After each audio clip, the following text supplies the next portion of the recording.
update ng bayan, maasahan anumang panahon.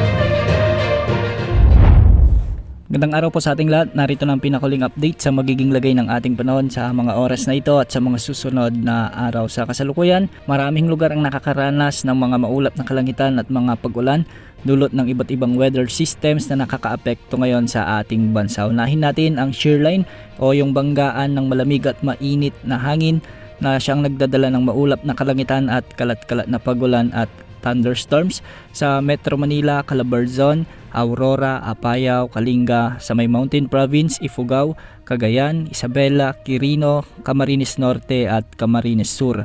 Ang mga lugar na ito ay pinapayuhan nating maging alerto sa banta ng mga biglang pagbaha at pagguho ng lupa, lalo na kung may mga umiiral na katamtaman at minsan ay malalakas na pag-ulan. Samantala, apektado na ngayon ang maraming lugar sa Visayas, Northern Mindanao, Caraga, Davao Region, ang nalalabing bahagi ng Bicol Region at Zamboanga Peninsula ng trough o extension ng low pressure area na nasa silangan ng ating bansa. Magdadala ito ngayon ng maulap na papawirin na may mga kalat-kalat na pagulan at pagkidlat pagkulog na posibleng magdulot ng mga biglaang pagbaha at pagguho ng lupa, lalo na kung may mga katamtaman at minsan ay malalakas na pagbuhos ng ulan. Para sa nalalabing bahagi naman ng Cordillera Administrative Region, ang nalalabing bahagi ng Cagayan Valley at nalalabing bahagi ng Central Luzon, asahan naman ang maulap na kalangitan na may mga kasamang pag-ulan, dulot ito ng northeast monsoon o amihan. Mag-ingat po dahil posible pa rin ang banta ng mga flash floods at landslides, lalo na kung may mga katamtaman at minsan ay malalakas na pag-ulan. Para naman sa Ilocos Region,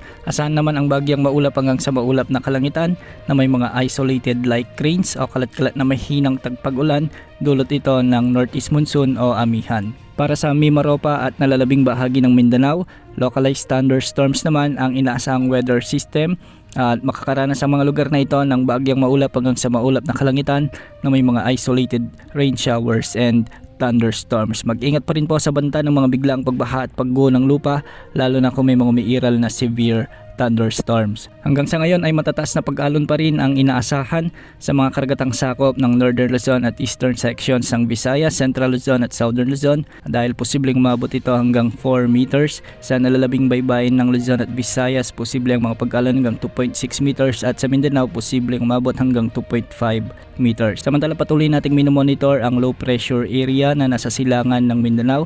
Huli itong namataan ng Pag-asa sa layong 700 kilometers silangan ng Hinatuan, Surigao del Sur. Mataas pa rin ang tsansa nitong maging bagyo sa susunod na 24 oras at kung mapapansin natin sa ating satellite animations ay halos kumakapal na at nagkakaroon na ng mahinang sirkulasyon.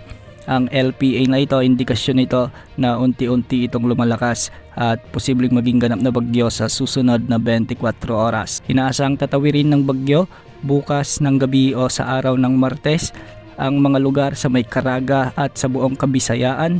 Inaasang lalabas naman ito sa mga lalawigang sakop ng Mimaropa Region. Hindi man magdadala ng malakas na hangin ang potensyal na bagyong ito, asahan naman ang mga pagbaha at pagguho ng lupa na posibleng dalhin nito dahil sa malalakas na pagbuhos ng ulan na dala ng bagyong ito. At kung sakali nga, tatawagin natin ito sa bagyong Verbena. Yan muna ang latest sa lagi ng panahon. Ito pang weather update ng bayan, maasahan na lumang panahon.